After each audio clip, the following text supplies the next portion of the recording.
Il y a des choses qui nous permettent en fait de nous révéler, même si le rôle il est écrit et que c'est un rôle, que c'est une façade. Mais du coup, si ça te permet de te révéler, peut-être que ce n'est pas une façade, peut-être que c'est l'expression de quelque chose de plus profond. Et là, on est dans le trou du lapin blanc. On est rentré dans là. Du coup, aujourd'hui, je suis avec Maggie. Comment tu vas ? Ça va bien et toi, Mourad ? Merci. Très content d'être là avec toi aujourd'hui pour un sujet qui me paraît très important et un sujet sur mesure, pour toi comme pour moi. Préserver son soi dans un monde de masques.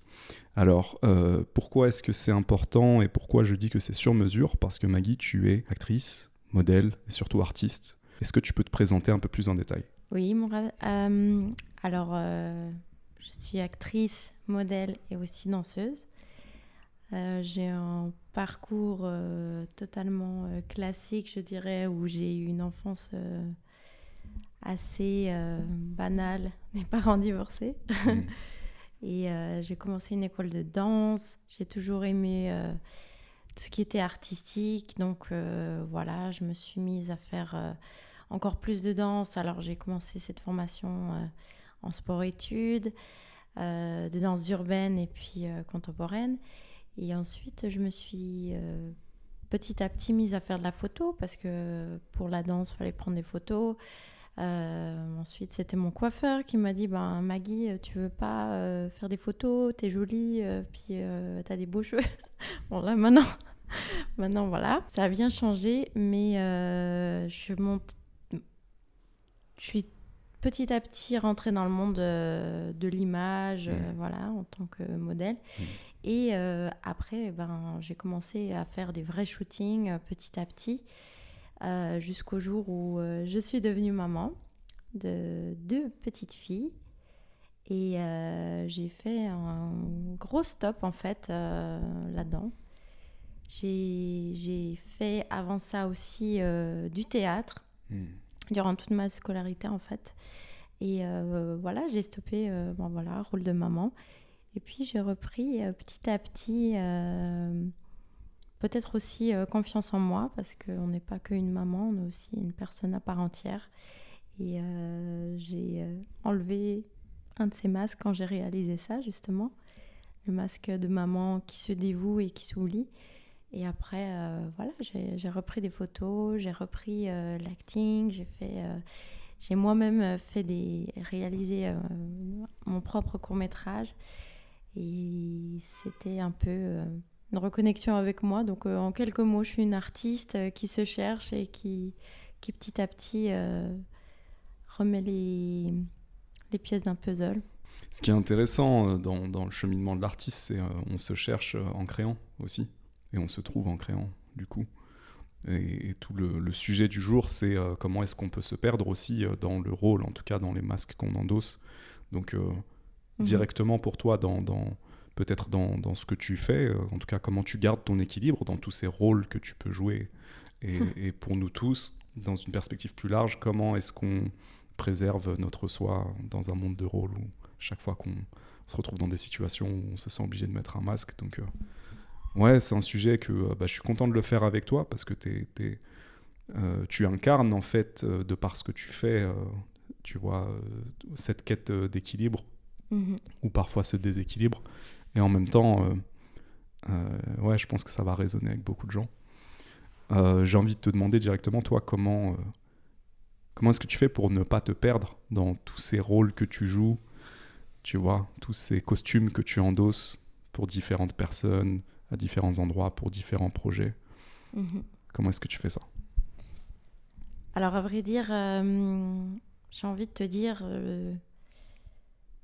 que la façon de ne pas se perdre avec ces rôles à endosser quand c'est ton métier, c'est de se connaître soi et en fait de ne pas avoir de masque, d'avoir ôté ce masque de société, de conditionnement, de façade pour plaire, pour faire plaisir, et que tu as fait un petit cheminement perso et qui fait que tu ne te perds pas parce que évidemment on entend des gens qui se perdent dans des rôles, qui vont à fond Après, on parle du perfectionnisme, bien sûr, se mettre à fond dans son rôle. Après, je te parle des gens qui puissent limite faire un trouble de la personnalité parce qu'ils sont mis dans un rôle trop profondément. On pense à Heath Ledger qui a joué le Joker dans Dark Knight, qui a fini par se suicider.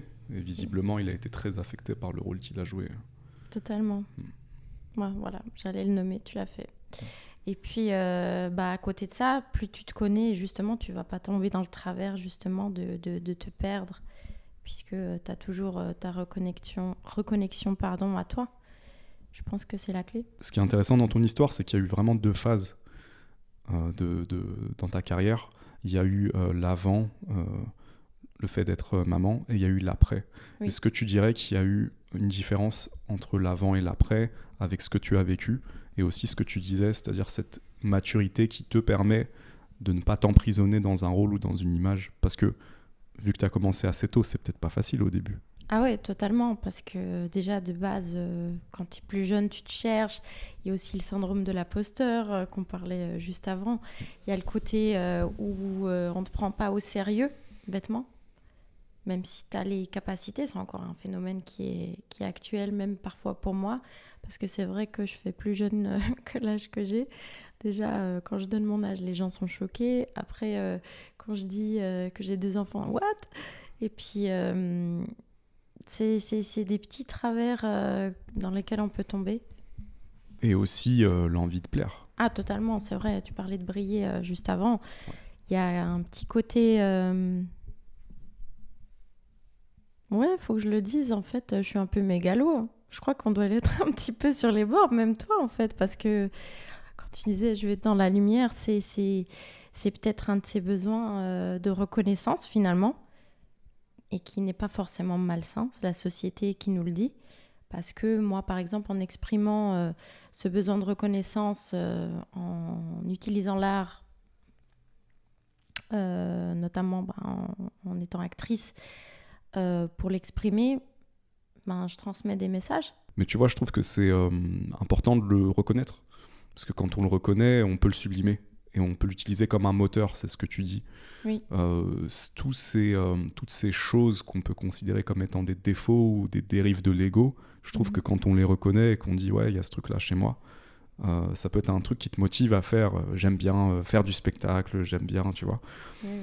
Pour toi, créer des choses... entrer dans des personnages, carrément, j'essaie de mettre le curseur à l'endroit où ça peut se retourner contre nous, tu vois. Tu dirais que c'est à quel endroit que cette quête de reconnaissance et ce besoin de briller d'une certaine manière ou d'être vu, à quel moment ça peut se retourner contre nous? Alors éventuellement, quand il y a plus cette question de contribution. Par exemple, là, je te disais, mon rôle en tant qu'actrice, c'est à quelque part transmettre un message, que ce soit un message juste transmettre une émotion ou réellement une morale d'une histoire. Et là, il y a pour moi une sorte de contribution, tu rétribues quelque chose, alors que dans le cas où ce serait toxique, il n'y a pas cet aspect-là. Après, je n'ai pas d'exemple concret qui me vient en tête. Je ne sais pas si toi... Est-ce que tu dirais que... Parce que dans ce que tu dis, quand tu parles de contribution, ça... C'est donner à l'autre quelque chose, en fait. Ouais, mais est-ce que tu sens que tu donnes à l'autre quelque chose quand tu es dans un rôle que tu n'aimes pas, par exemple, ou quand tu fais un taf d'actrice qui ne te plaît pas tu vois ce que je veux dire? Parce que j'imagine qu'il y a eu des choses qui t'ont moins plu que d'autres, c'est normal. Oui, totalement.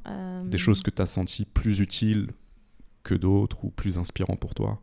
Oui, alors on est toujours... On a toujours le choix de faire le rôle ou pas, déjà. Donc, quand on le joue, on accepte le rôle en question et je suppose qu'il y a quelque chose à apporter. Après, c'est sûr, si je suis totalement transparente, c'est vrai qu'il y a certaines choses que j'ai faites qui ne me parlaient pas forcément ou que je n'aurais pas fait comme ceci ou comme cela. Après, je respecte aussi le regard du réalisateur, de la personne qui a écrit et qui a imaginé quelque chose. Mais... je ne sais pas s'il y a moyen de se perdre avec cet aspect-là. Ça me fait naître une autre question. Ça fait combien de temps que tu fais de l'acting et du modeling? J'ai commencé progressivement à l'école pendant le bac, en fait. Ok. Bon, moi, c'était en Suisse, pour le coup, donc ça s'appelait le gymnase. En plus, j'ai fait en bilingue, en allemand. Je parle bien. Bon, après, étant donné que ça fait un moment que je ne suis plus en Suisse et que j'ai toujours vécu en Suisse romande, j'aurais besoin d'un petit peu pour me remettre. De pratique. Oui. Mais oui, je parle. Donc, une bonne dizaine d'années, un peu plus d'une dizaine d'années que tu es dans la quinzaine. J'ai commencé vers la quinzaine, donc ça fait plus de... Bon, voilà, je suis en train de dire mon âge maintenant. Ouch. On coupera au montage. Oui, la question que j'avais envie de te poser, et je pense que je peux y répondre aussi, c'est est-ce que tu sens qu'il y a des rôles qui t'ont transformé ?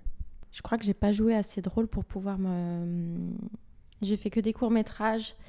Et en fait, oui, il y a un rôle qui m'a transformée. Évidemment, c'est le court-métrage que j'ai écrit moi-même. C'est celui que je n'ai jamais publié finalement, dans lequel je me rase la tête. T'as posé la bonne question. Il y a des choses qui nous permettent en fait de nous révéler, même si le rôle il est écrit et que c'est un rôle, que c'est une façade. Mais du coup, si ça te permet de te révéler, peut-être que ce n'est pas une façade, peut-être que c'est l'expression de quelque chose de plus profond. Et là, on est dans le trou du lapin blanc. On est rentré dedans là. Ah ouais, à fond. Je te pose cette question et en même temps, je réfléchis à ma réponse. J'ai pas joué de rôle comme toi, tu le fais, dans le sens professionnel. J'ai été figurant dans un film qui s'appelle Gods of Egypt une fois en Australie. C'était une expérience intéressante. Ouais, j'étais un moine, j'étais un prêtre égyptien. Faudrait que je retrouve les photos avec Gérard Butler et... Je veux voir. Je vais te retrouver ça avec Gérard Butler et un acteur de Game of Thrones d'ailleurs. Nicolas Costa-Waldau qui joue le Kingslayer. Donc c'était une belle expérience d'être sur les Fox Studios, tout ça. Bon, j'ai pas vraiment eu le temps de vraiment m'imprégner de ce rôle parce que je prenais pas ça trop au sérieux. Oui, et de la figuration, c'est très rapide. C'est différent. C'est une journée. C'était une expérience. Oui. Mais ce que je voulais dire, c'est que je pense que les podcasts me transforment. En tout cas, c'est pour moi un outil d'évolution. Comme je disais tout à l'heure, c'est aussi, pour moi, c'est vraiment mettre en lumière tous mes rôles et tous mes personnages. Et à chaque fois, aller plus loin dans une recherche de Mourad, est-ce que tu peux te rapprocher de ton essence véritable ? Parce que c'est ce que j'essaie de faire, d'exprimer cette honnêteté. Et en même temps, je me rends compte parfois très souvent encore, que je me prends le tapis dans toutes mes postures. Alors du coup, j'ai une question pour toi. Est-ce que le fait d'avoir des invités et d'avoir un peu la position de celui principalement qui écoute et qui contribue à ouvrir la conversation, est-ce que c'est pas justement une façon d'essayer de te trouver en miroir avec l'autre, justement ? Ouais, complètement. C'est exactement comme ça que je le vis. Ça me permet d'avoir des résonances, de chercher cet effet de miroir et de me donner la permission de me raconter aussi, parce que écouter l'histoire des gens, ça me permet aussi de me raconter, tu vois. Je vois. Donc il y a ce truc, mais l'image, c'est quand même quelque chose de puissant et de dangereux, quoi. Enfin, c'est quoi les expériences parce que tu dois avoir des gens qui te contactent sur les réseaux par rapport à tout ce que tu projettes. Comment tu vis tout ça ? Alors c'est vrai que, évidemment, comme je ne suis pas juste actrice, il y a le côté modèle. J'ai fait un peu de tout dans le mannequinat, que ce soit des photos de bikini, de lingerie, tout autant que de la mode, de l'éditorial, ce qui est plus artistique. Il y a toujours des relous qui vont venir dans les DM et lancer un « Hey !» sans rien d'autre. « Hey !» L'approche, c'est jamais facile. C'est jamais facile, mais je pense que mon expérience à moi, par exemple, quand je compare à mes copines qui reçoivent des photos indésirables, je pense que tu vois de quoi je parle, dans leur DM, personnellement, ça ne m'est jamais arrivé et c'est étonnant dans le monde d'aujourd'hui. Mais je n'en ai jamais reçu. Alors, je me suis déjà fait la réflexion plusieurs fois et je me suis dit que certainement, c'était parce que ma page est plus pro, carré, et que peut-être ça peut faire peur et ils se disent, bon, bah, elle n'a pas de temps à perdre, donc j'essaie même pas, elle n'est pas atteignable. Donc du coup, ça m'arrange parce que de toute façon, j'en ai pas envie. Et l'énergie que ça me prendrait de devoir trier tout ça, je l'ai pas. Donc voilà. Je me perds pas par rapport à ça, mais je crois que c'est plutôt toi qui as des problèmes avec ça. Le problème que j'ai, c'est pas vraiment... c'est comment dire, je me perds dans... Je pense que je me perds dans... En fait, j'exprime dans les podcasts un endroit où je suis à l'aise et je mets en valeur mes qualités à travers le fait que je sois capable de amener des gens, d'amener la conversation à des endroits intéressants, d'amener la réflexion à des endroits qui peut-être ouvrent des perspectives aux gens. Donc ça, c'est un endroit où je peux briller. Sauf que quand on voit ça, on voit pas tous mes défauts. Tu vois ? Là, je suis comme un poisson dans l'eau. Et en plus de ça, en fait, je me suis rendu compte que j'avais une telle envie de faire le mec intéressant. Tu vois ? Ça reste une façade alors. Quelque part, ouais. Ou peut-être l'expression d'un besoin d'exprimer une unicité ou quelque chose comme ça. Que du coup, là où l'authenticité pourrait aller encore plus loin, c'est que je dis pas toujours ce que je pense. Intéressant. Tu vois. Et donc là, là, je peux dire que encore, il y a un personnage et je le sens parce que en fait, de plus en plus, l'idée c'est pour moi de me mettre en danger dans le podcast ou de dire quelque chose qui est pas politiquement correct ou qui va déplaire à certaines personnes. Ça, je sens que tu fais un gros effort pour parler politiquement correct. Après, tu as une façon de t'exprimer à toi qui fait que tu es habitué à lire beaucoup, tu as un autre vocabulaire. C'est pas forcément pour te placer au-dessus, mais ça fait aussi partie de toi, peut-être, justement, le fait de vouloir t'exprimer d'une certaine façon. Et aussi peut-être un côté à accepter là-dedans. Ouais, et puis naturellement, je suis quelqu'un qui est diplomate et dans la nuance. Donc ça fait partie de moi. Pour moi, l'endroit où je vais dire que je m'emprisonne dans un rôle, c'est si je veux faire le mec consensuel à tout prix. Alors que la vérité de qui je suis, c'est que je suis pas du tout quelqu'un de consensuel. Et J'allais dire certainement peut-être pas en fait. Bah oui, mais en fait je peux avoir des côtés très radicaux, très blanc ou noir sur certaines choses. Donc c'est pour ça, pour répondre à ta question, longue réponse, mais c'est là où ça peut se retourner contre moi, c'est-à-dire que ce qu'on va projeter sur moi et la réalité de qui je suis, c'est une différence. Il y a une différence. Et c'est pas juste ce qu'on va projeter sur moi, c'est aussi ce que je projette. Tu vois. Donc, alors, si je peux aussi rebondir. Yes. L'image que je projette sur ma page Instagram, c'est pas du tout moi, par exemple. Mais c'est aussi voulu, par exemple. Typiquement, je n'aborde pas trop de questions personnelles sur ma page Instagram. Je peux montrer 2-3 moments de vie, par exemple, avec mes filles, mais sans trop aller dans les détails, parce que c'est vrai que j'ai remarqué que les gens, ils aiment bien quand même, pour se connecter. Ils ont besoin de ces moments-là, un peu du backstage. Et en fait, plus on est authentique et plus on peut se connecter aux gens. Après, il y a le côté où c'est professionnel, donc je vais garder les choses carrées. Dans ton cas, le fait de projeter un truc très professionnel, si je peux dire, dans le podcast, peut-être que ça peut empêcher certains miroirs parce que ça bloque un peu l'authenticité. Je dis pas que t'es pas authentique, hein. Mais ce masque que tu dis, justement, de gars qui interviewe, qui choisit les bons mots, qui a l'air posé dans ses réflexions, c'est pas tout le temps ça, Mourad. Bien sûr. Comme tout le monde. Bien sûr. Ouais, mais c'est pour ça que je vais chercher différents formats. Je vais chercher les formats où il y a la conversation et je vais chercher des formats où il y a plus l'introspection. Tu vois, il y a les deux. Mais encore une fois, je suis comme un poisson dans l'eau à faire ça. Donc, tu t'es habitué, ça est devenu ta zone de confort. Complètement. Et donc, en réalité, c'est un petit aperçu de qui je suis. De la même manière que quand tu projettes quelque chose parce que tu as fait un rôle, parce que tu vois, ou sur ta page Instagram, tu disais que c'est pas qui tu es. Et c'est voulu. Pourquoi c'est voulu? Parce que je vais filtrer, en fait. J'ai pas forcément envie de montrer certains aspects perso.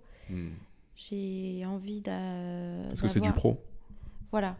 J'ai envie d'avoir un aspect pas trop olé olé, même si parfois je poste des photos où je fais l'abruti, pour dire un mot un peu politiquement correct, justement. Parce qu'il y a des marques qui tombent sur ma page et qui peuvent me contacter. Après, est-ce que ce serait vraiment une barrière pour le contact? C'est ça qu'il faudrait se demander. Je suis partie du principe que oui.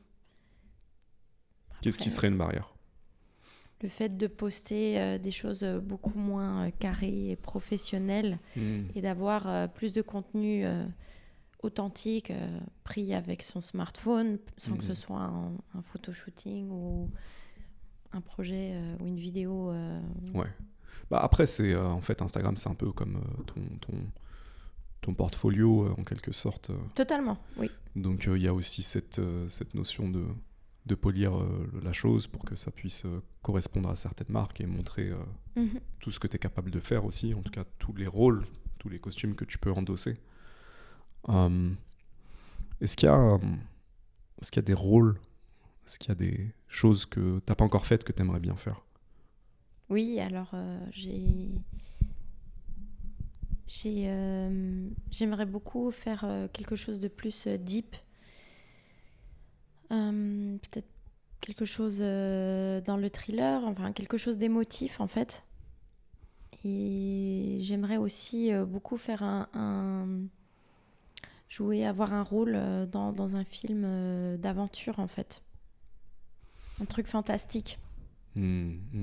Plus du côté de la... Donc là, il y a le côté rôle, mais est-ce qu'il y a de la création aussi dans ce que tu disais? D'ailleurs, tu as parlé de ton court-métrage, on va y revenir. Parce que je pense qu'il y a quelque chose d'intéressant à creuser dans ce court-métrage que tu as fait, que tu n'as pas publié. Oui. On va y aller. Mais du coup, ouais... Je parlais pas de création, non. Je parlais vraiment juste mon envie en tant qu'actrice, voilà, en tant qu'artiste, où c'est que je voulais atterrir. Non, quand je dis fantastique, j'imagine Marvel, des choses comme ça, tu vois. Ah yes, super-héroïne, carrément. Pourquoi pas? Est-ce que tu dirais que les choses que tu as vécues, est-ce que ça influence certains des rôles que tu as envie de jouer ou pas?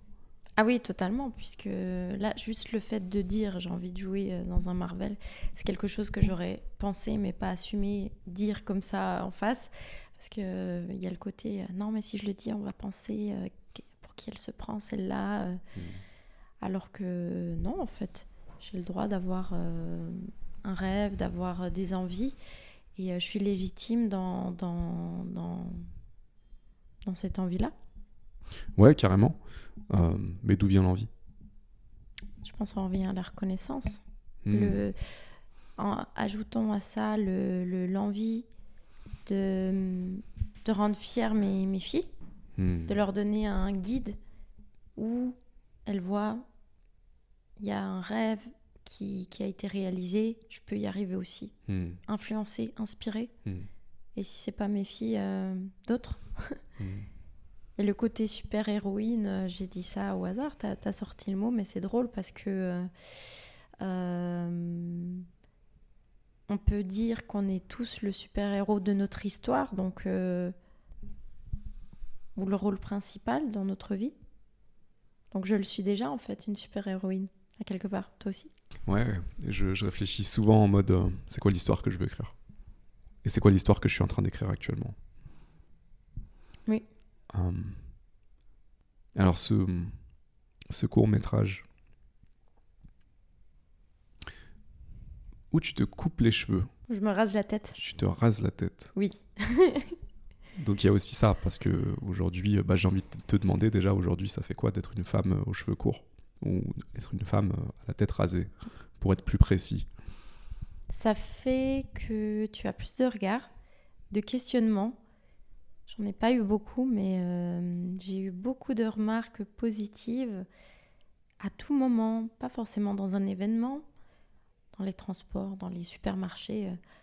J'adore ta coupe, oh, au fitness. Courageuse, hein, mais top. super, super positif en fait. Et il y a le côté où, waouh, elle a eu le courage, moi j'oserais pas. J'admire et du coup je félicite et je note. Du coup, là, je pourrais juste dire qu'il y en a un ou deux qui m'ont posé la question, ah mais c'est par choix ou c'est par question de santé? Mais c'était des personnes un peu plus âgées à l'ancienne. J'ai l'impression que pour eux, le côté décision pure ou même style ne pourrait pas leur venir à l'esprit. Donc, je n'ai même pas pris en compte leurs remarques. Donc, très positif. Ça fait beaucoup de force. Et à quel moment, toi, tu as décidé de faire ça? J'ai décidé après ma séparation avec le père de mes filles. Et j'ai pris 2 ans à me mettre en route puisque j'avais l'idée... Vraiment, c'était une idée que j'allais perdre du job à cause de ça. Donc, en effet, j'en ai perdu. Notamment, je faisais beaucoup de photos pour des robes de mariée. Et évidemment, la femme à la tête rasée, c'est pas trop ce qui fait vendre dans les revues de mariage et compagnie. Alors, je n'ai plus reçu d'offres dans cela. En revanche, je pensais en perdre et j'avais peur de cela. Je l'ai fait parce qu'après 2 ans, je me suis... vraiment retrouvée en me disant je me corresponds plus à moi-même comme ça, je vais le faire quand même. Et ça a été très libérateur et ça m'a permis de gagner beaucoup plus de jobs. En fait, j'ai pensé peut-être 6 mois avant de le faire grâce à un ami qui m'a dit mais en fait meuf, tu mets des perruques s'ils ont besoin d'une femme aux cheveux longs. En plus, tu as été modèle pour les coiffeurs. Tu sais que tu as un visage qui va avec à peu près tout. Donc, vas-y, perruque. Tu t'en fous. Et ça m'a débloqué. Je me suis dit, mais en fait, j'ai tergiversé pendant 1 année et demie, 2 ans. Pour l'ego, en fait, pour rien. Par la peur. Ouais. Donc ça t'a temporairement fermé certains jobs et ça t'en a ouvert beaucoup plus. Oui. Et ce qui était important pour moi dans ce que tu as dit, c'est que c'était important pour toi de le faire, que c'était aligné avec toi-même. Tu penses que ça vient d'où ce truc-là? Et j'imagine que je sais que c'est un petit peu l'histoire que tu racontes dans le court-métrage aussi. Oui, totalement. C'est pas anodin puisque j'ai envie de montrer que je me libère de mon passé dans le court-métrage et... visuellement, je me coupe les cheveux. Pour moi, les cheveux détiennent une mémoire, ils sont partout sur notre tête, tout le temps, à tout instant de notre vie. Et le fait de couper ces fibres qui sont quand même... on dit qu'elles sont mortes, mais elles sont quand même rattachées à nous. Donc, il y a quand même quelque chose de vivant, pour moi, du moins.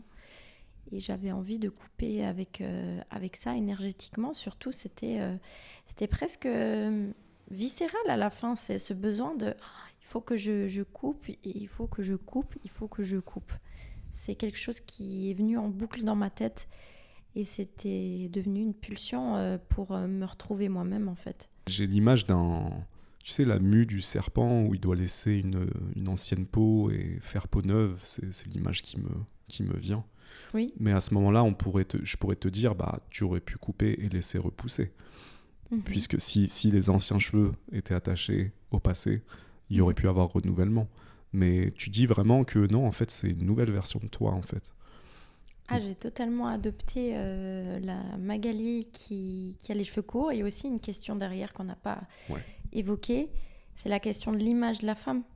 J'avais besoin aussi de régler certains questionnements que j'avais envers moi-même, que je règle encore toujours aujourd'hui. Mais j'ai vraiment beaucoup, beaucoup avancé. Je suis plus au même stade qu'à l'époque. C'est la question de la valeur de la femme. La femme doit avoir les cheveux longs pour plaire, pour être séduisante. La majorité des hommes préfèrent les cheveux longs. Je crois même que dans un podcast, tu avais dit que c'était un de tes critères. Donc dans plusieurs même. Voilà. Quand même, je vais à l'encontre de certaines choses importantes pour la majorité des gens. Et c'était de me prouver et de prouver aux hommes, à quelque part, dans la société, on peut être séduisant, même sans cheveux, on peut se sentir femme, on peut être bien soi-même. En fait, j'ai pas besoin de ça. Et pour la petite anecdote, c'est aussi aller avec le fait que je me maquille normalement pratiquement jamais. Seulement pour les sorties, ou aujourd'hui, voilà, ou dans les vidéos. On pourrait penser que je suis tout le temps maquillée, alors que dans la vie, je suis nature peinture. J'ai vraiment pas de maquillage. Et ce qui est drôle, c'est que j'ai aussi une formation de maquilleuse professionnelle. Donc c'est vraiment les cordonniers les plus mal chaussés. Je fais parfaitement le cliché. C'est super intéressant, tout ce que tu racontes. Que tu as eu besoin de changer physiquement, c'était une manière de couper avec une étape de ta vie et d'aller dans une nouvelle étape, de te rapprocher de toi, ce qui était important pour toi, et tu ajoutes aussi la notion de prouver que je peux plaire en étant comme ça, prouver, en fait, j'entends presque en dessous que je peux être féminine même en ayant les cheveux courts. Je trouve ça intéressante, féminine, séduisante. Là où je peux faire un parallèle avec ce que je peux ressentir dans mon expérience d'homme, c'est moi de me dire je peux être masculin en étant sensible. Moi, Totalement. Ça m'amène à cet endroit-là. Et en fait, sans dire que j'ai besoin de le prouver, je vais juste dire que je vais juste incarner ce qui est juste pour moi et qui je suis surtout. Je crois qu'on revient à ça. Totalement. Et on est dans le thème, tu vois, c'est tu décides de faire ce que toi tu veux faire et d'être qui toi tu veux être. Et ensuite, ce qui se passe à l'extérieur, c'est l'extérieur. Mais ce qui est intéressant dans ton histoire, c'est qu'en fait, ça t'a ouvert des portes. Voilà, en fait, on en revient au fameux t'es aligné avec toi-même et les choses que t'attires sont reliées justement à ce bien-être, cet alignement que t'as en toi. On va pas parler de choses ésotériques, mais je veux dire, pour moi, plus tu es aligné avec toi-même, plus tu vas justement attirer ce qui est bon pour toi, mais ton toi profond, ce qui aspire vraiment, la vraie Maggie, le vrai Mourad, tu vois, qui a certains besoins, et ça va aller dans ce sens-là automatiquement. Et tu peux même te faire surprendre ou tu le conscientises après.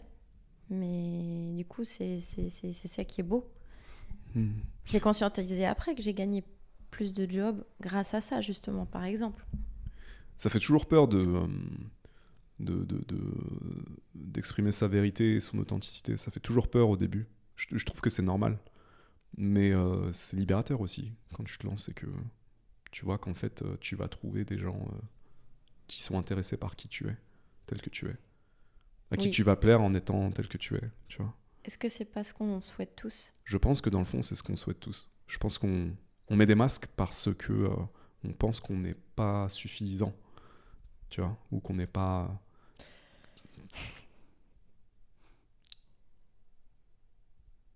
Je suis un peu émue parce que je sors d'un week-end immersif de développement personnel, et le mot que tu utilises, c'est ceux que j'ai exprimés, mais au mot près. Je suis suffisante. Pour me libérer justement du côté image de soi, filtre. D'ailleurs, mon court-métrage s'appelle Sans filtre. Et il a 2 ans maintenant. Donc c'est vraiment dans le thème. C'est fou. Il y a une partie de moi là qui aurait envie de pleurer parce que ça me ramène à ces souvenirs, mais en même temps, là, je me dis que c'est ok parce que ça me donne, en fait, ça me galvanise. Là, ça me donne... ce serait plutôt des larmes de joie, donc du coup, si ça devait sortir, donc c'est parfait. Merci de partager ça, Maggie. Je pense que ça va parler à beaucoup de gens. Ça me parle aussi. Je suis suffisant tel que je suis. J'ai pas besoin de prétendre être ce que je suis pas. Pour être aimé. Pour être aimé, exactement. Il faut compléter. Parce que dans le fond, c'est que ça. Ouais, c'est assez... Moi, je pense que je me suis rendu compte que j'étais terrorisé avant de commencer le podcast, je me faisais cette réflexion. J'étais terrorisé de me montrer tel que je suis vraiment. Tu vois. En mode... parce que je pense... et je pense peut-être encore un peu, que profondément qui je suis, c'est pas suffisant. Profondément, c'est pas intéressant. C'est trop original. Tu vois, c'est trop à part, ça correspond à aucun modèle. Et tout le paradoxe pour moi aujourd'hui, c'est que plus j'exprime cette unicité, plus ma vie devient intéressante. Et je pense que c'est important pour les gens qui nous regardent, qui nous écoutent, de se dire, mais en fait, on n'a pas besoin de rentrer dans les clous. Et peut-être que notre originalité, notre différence, notre unicité fait qu'on va être capable de créer le nouveau. C'est beau. Et ce que tu as dit, ça me donne l'idée que je devrais faire un podcast qui s'appelle Mourad sans filtre. Pas mal comme idée. Mais est-ce qu'il ne devrait pas être présent ici, Mourad sans filtre? Et oui, bah voilà, ça nous amène encore à la question. Je n'ai pas l'impression d'avoir des filtres pour l'instant. Mais je compte sur toi pour me dire si... et j'en ferai de même. Bien sûr. Pour l'instant, RAS. On va continuer de scruter. Alors oui, je vais revenir à cette question initiale. Tu vois, on a parlé de Heath Ledger, ce rôle du Joker. T'as déjà senti que des rôles t'ont affecté plus que d'autres ? Bah évidemment, je vais revenir à ce court-métrage. Et Ouais. d'ailleurs, j'ai fait une scène devant le miroir. Un peu comme le Joker, justement. Et ça revient à l'idée de l'image de soi. L'image de soi, comment elle va influencer notre vie. C'est qu'une image, c'est pas forcément la réalité. Et ça dépend aussi quelles lunettes, quel verre tu vas mettre. Est-ce que tu vas mettre un verre bienveillant ? Est-ce que tu vas mettre un verre jugeant envers toi-même ? Typiquement, quand je te disais que ça me donnait presque les larmes aux yeux, là, les mots « je suis suffisant », c'est parce que je me suis rendu compte dans ce week-end que j'ai fait immersif de développement personnel que mes filtres, c'était un discours personnel que je me rendais plus compte. En tant que modèle, je suis tout le temps jugée, critiquée. Il faut qu'on le sache, hein, on se prend des noms dans la gueule. Avant d'obtenir un casting, 9 fois sur 10, tu te prends des noms. Et il faut vraiment être fort, ça peut être déprimant, décourageant, donc il faut vraiment aimer ce qu'on fait, non, c'est pas facile. Pareil pour les castings, voilà, pour des rôles, il faut aussi correspondre au rôle, c'est pas forcément parce qu'on est mauvais. Et là, je me suis perdue un petit peu dans mon raisonnement. Tu parlais dans ce court-métrage où c'est toi avec toi-même en face du miroir, le jugement que tu peux avoir vis-à-vis de toi-même, que tu incarnes dans ce rôle. Et je me suis rendu compte qu'en fait, c'était moi, en fait, le problème, tout simplement. J'avais des mots pour faire un petit résumé. C'est je suis grosse, je suis justement pas suffisante. Je dois être meilleure. En gros, je dois performer. Ça me parle. Performer, mais dans le sens toxique, hein, parce que je dis pas que il faut pas progresser. Et le côté... je suis pas suffisant, donc je peux pas être aimée comme ça. Alors que je pense, tu me corrigeras hein, si tu penses autrement, qu'on a besoin de rien faire pour être aimé, en fait. C'est juste, t'es là, je suis là, on se kiffe, ouais, non. Enfin, en fait, c'est comme un buffet, tu vas voir, tu vas aller taper dans les petits fours à l'aubergine, l'autre il va taper dans les petits fours à la tomate. Il est là, mais il n'a pas besoin de changer hein, pour que tu le kiffes, c'est juste ton goût ou pas ton goût, quoi.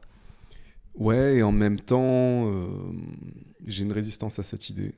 Parce que oui, ça devrait être comme ça, et en tout cas, on devrait être idéalement capable d'exprimer cette authenticité et de trouver des personnes autour de nous, d'avoir des relations avec des gens qui nous aiment tels qu'on est. Maintenant, je te dirais que dans mon expérience d'homme, je le conçois pas du tout comme ça. Parce que personnellement, les femmes avec lesquelles j'ai été, j'ai toujours senti que ma valeur en tant qu'homme était intimement liée à ce que j'étais capable de produire et la position que j'étais capable de prendre dans le monde, c'est-à-dire la puissance que j'exprime. Oui. Donc il y a quand même, si on est complètement honnête, je pense qu'il y a quelque chose à cet endroit-là. C'est vrai. En tout cas, je le perçois comme ça. J'ai du mal à... Je pense que ça, c'est un point douloureux pour les hommes. Le « je suis suffisant ». Je suis suffisant même si je ne produis pas. Ça, c'est un point très douloureux pour nous les hommes parce qu'on a l'impression d'être suffisant. Oui, on a, tu sais, peut-être que quand tu as une bonne relation avec ta mère, tu as l'amour inconditionnel de ta mère, oui, c'est cool et tout, mais c'est pas ça la vie. Tu vois, il y a ce côté... ouais, j'ai quand même cette idée qu'un homme doit performer. Et donc, très souvent, nous, on performe pour être aimé aussi. On ne performe pas que pour nous. Est-ce qu'il n'y a pas ce côté un peu primitif dans ce que tu dis ? Je dois performer, en fait, c'est plutôt je dois contribuer pour la famille, pour qu'elle survive finalement. Et dans les mœurs, c'est resté maintenant au XXIe siècle, au lieu de provider la sécurité physique à l'époque. Je parle de l'homme des cavernes. Et aujourd'hui, c'est financier, émotionnel. Et du coup, quand on n'arrive pas à un de ces départements, il y a ce paradoxe, cette ambivalence qui fait que ça sonne faux. Bah avant, ce que tu dis, je suis d'accord, mais ça commence pour moi même avant, parce que c'est avant le fait d'avoir la cellule familiale, par exemple, même avant le fait d'être en couple, c'est je dois performer pour sortir du lot, pour, tu vois, avoir accès aux femmes. Il y a un côté comme ça. C'est très naturel, je pense, en fait. C'est complètement primal, tu le disais bien. On peut se perdre dedans à partir du moment où ça devient un rôle, justement. Exactement. Et je pense qu'en plus, les femmes, vous le sentez très bien quand un homme a besoin d'endosser un masque pour montrer pour impressionner, tu vois. C'est tout le paradoxe. Ça peut marcher un certain temps, mais je pense que c'est voué à l'échec dès le moment où c'est un rôle. Le masque tombe. Ouais. Donc non, c'est un endroit intéressant, mais pour moi, en fait, c'est la question, comment dire. La question, c'est pas est-ce que je dois performer. La question, c'est plutôt si j'exprime qui je suis vraiment. En tout cas, si je suis dans cette quête, parce que pour moi, c'est une quête d'authenticité. Comment ça affecte mes relations ? Quel genre de travail je fais ? Qu'est-ce que je m'autorise à faire ou pas ? Et je pense qu'en fait, juste cette question, elle nous donne la permission d'exprimer dans le monde ce qu'on a envie d'exprimer, réellement. Parce que si on met des masques, c'est parce qu'on a peur, comme on le disait. Parce qu'on a peur de ne pas être suffisant, on a peur de ne pas être aimé. Mais si on s'autorise, en fait, ça règle tout. Exactement. Alors, revenons au titre de ce podcast, qui est... Comment préserver son vrai soi ? Dans un monde de rôle. Dans un monde de rôle. Alors... Eh ben déjà, on pourrait critiquer ou reprendre ce titre. Se préserver. Faudrait-il donc se méfier ? Toi d'abord. Est-ce qu'il y a besoin de se protéger ? Est-ce qu'il y a besoin de se protéger et de quoi ? Et de qui ? Exactement. Parce que ce que tu dis, quand tu parles de ce court-métrage dont tu nous fais le teasing depuis tout à l'heure, que tu n'as pas encore publié, j'attends le moment. C'est que... le coup de pression. Toc. Parce que là, il y a des gens qui vont se dire, puis surtout les gens qui te connaissent, ah oui, le court-métrage, c'est quand il sort, c'est quand qu'on le voit. Ce qui était très honnête de ta part, c'était de dire que c'était toi devant toi. Et donc, ça me fait réfléchir pour répondre à ta question. Est-ce qu'on se protège ? Oui, je pense qu'on peut se protéger des autres aussi. Mais peut-être qu'on se protège aussi du jugement qu'on a vis-à-vis de nous-mêmes. On se protège des autres dans le sens où on a tous vécu des jugements difficiles. Tu parles de ton travail, tu parles du jugement qui est constant en fait. Le casting, le non auquel tu dois t'habituer. Développer cette persévérance et le fait de ne pas prendre les choses personnellement. Totalement. Ça ne doit pas toujours être facile. Puis en plus, ça doit être ultra compétitif. Donc, Oh oui. Ouais. Pour moi, préserver son soi, ça peut aussi nous amener à cet endroit-là, c'est-à-dire comment ne pas prendre les choses personnellement. Comment tu fais pour pas prendre les choses personnellement, justement? Bonne question. Je reçois des castings et je reçois quelques jours après avoir fait ma tape, parce que maintenant on fait presque tout à distance. C'est pas très souvent qu'on va en présentiel. Lorsque je reçois un oui ou un non, c'est toujours un moment de suspense. Et principalement le non, qui arrive plus souvent, c'est quelque chose où je m'y attends. C'est comme ça que je fais face. Je n'essaie pas de provoquer un non. Je me dis pas en le faisant ça va être non. Mais je m'y attends. C'est l'entre-deux. Ça veut dire que je sais que c'est une ouverture possible, en fait. Et du coup, connaître les options me tempère par rapport à la réaction émotionnelle que je pourrais avoir sur ça, et de ne pas me sentir rejetée, de ne pas le prendre personnellement, parce qu'à quelque part, c'est aussi ça, hein, le problème derrière une mauvaise réaction, c'est le sentiment de rejet, qui pourrait être en réaction à ce non, ce refus. Donc ta baseline, c'est de dire ce sera non. Non, je m'y attends. Je m'y attends, mais Ok. c'est possible que ça arrive. Ok. Donc, C'est une option. Il y a oui ou non. Je sais que si ça arrive, tant mieux, c'est oui. Si ça n'arrive pas, tant pis. tu mets pas trop d'attente. Je ne mets pas trop d'attente et je me dis qu'il y a les deux options possibles en fait, donc ça me rassure au contraire. Je peux être prise, j'ai la chance de faire ce casting. Alors je fais et adviendra que pourra. Parce que je sais que les circonstances qui font qu'on est choisi ne sont pas toujours celles du talent. Des fois, c'est des profils qu'ils cherchent, tout simplement. Des fois, ils cherchent un type de personne puisque, par exemple, ils ont deux profils où c'est deux personnes qui sont blondes. Ils vont vouloir un peu de mixité dans la couleur pour l'image, quoi. C'est un monde d'image. On en revient toujours. Donc, c'est pas forcément le talent qui va primer, des fois. Ouais, ça doit être bizarre comme expérience. J'ai un peu ressenti ça quand j'ai fait le casting pour les dieux de l'Égypte. Tu sais, ils m'ont juste regardé. J'ai pas ouvert la bouche. Ouais, ils ont pris mes mensurations et ils m'ont pris en photo. Ils se sont dit, c'est bon, il est typé. Il pourrait passer pour un Égyptien. Totalement. Tu vois, c'était une expérience bizarre pour moi. Je suis pris sur la base d'une image.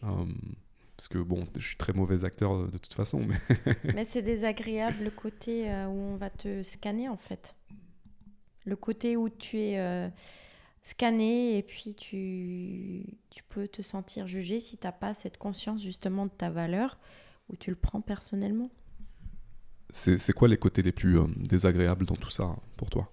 Ce qui m'insupporte, c'est plutôt en termes techniques et logistiques, le manque d'organisation. Le manque de timing. Je reste une Suisse, hein, Mourad, pour être à l'heure. Grave, j'étais en retard en plus aujourd'hui. Oui. Tu m'as mis un coup de pression. Je suis très vexée d'ailleurs. Wow. Plus je discute avec toi, plus je ressens une certaine force, une résilience. Tu penses que ça vient d'où? Je m'en rends compte en partageant avec les autres que j'ai une bonne résilience en fait. Je sais pas trop d'où ça vient. Et si tu savais? Oh Marie. Si tu savais. Et si tu savais, 3 petits points. Ben, on a chacun son bagage. J'ai un bagage assez lourd. Peut-être que c'est ça, mais j'aime pas la notion de victimisation, donc peut-être aussi que j'évite d'en parler pour cette fois-là pas avoir l'attention et la lumière sur moi, parce que je pense que c'est pas le plus important. J'ai envie de me focaliser sur le positif et l'avenir et de pas faire de mon passé et de ce bagage un boulet. Je comprends. Donc ne pas mettre d'attention ou de donner d'énergie à ce qui est passé, même si ça a pu être douloureux. Mais ce que j'entends dans ton discours, c'est que tu en tires quand même les enseignements. Il y a un endroit où ça t'a renforcé. Sans aucun doute. ça m'a renforcée, ça m'a permis d'être la femme que je suis aujourd'hui. Le premier élément transformateur, la naissance d'un enfant, évidemment, ça, n'importe qui, je pense, pourra plus soyer. Et la suite, tout simplement, des histoires de vie. Voilà, j'ai eu une séparation très compliquée. J'ai eu cette séparation, malheureusement, qui s'est déroulée durant la période du Covid, ce qui a fait que j'ai été même séparée physiquement de mes enfants. Voilà, pour donner 3 mots, c'était en période où j'allaitais encore mes filles, elles étaient très petites. Déjà que ça, si on va chercher scientifiquement, hormonalement, c'est très compliqué pour une mère. Et au-delà de ça, abus émotionnel, physique. J'ai presque été à la rue. J'ai subi une agression dans la même année. J'habitais dans un appartement qui était tout pourrave avec de la moisissure. Et je travaillais dans un job que je détestais, dans un call center, pour vraiment survivre. C'est ce qui me permettait de travailler depuis la maison en période post-covidienne. Et je suis partie dans la dépression. J'ai eu beaucoup de problèmes financiers. Et du coup, peut-être que c'est une piste. Tout ça, vu que je suis là aujourd'hui, j'ai réussi à trouver une porte de sortie, parce que quand tu peux plus, quand tu peux pas, tu dois. Tu as peut-être la piste des enfants qui m'a donné une force supplémentaire. Je pense sincèrement que si je n'avais pas des enfants, j'aurais peut-être pu plus facilement sombrer. Je sais pas si tu es d'accord avec ça, mais j'ai l'impression que ceux qui ont des enfants, ils ont moins de chances de sombrer, du moins. Ouais, il y a ce truc où cet instinct protecteur, c'est une raison forte de faire que... C'est une mission, en fait. Oui, les protéger, elles, et être là pour elles, bien sûr. Déjà, merci pour la confiance de partager tout ça, parce que c'est pas anodin, du tout.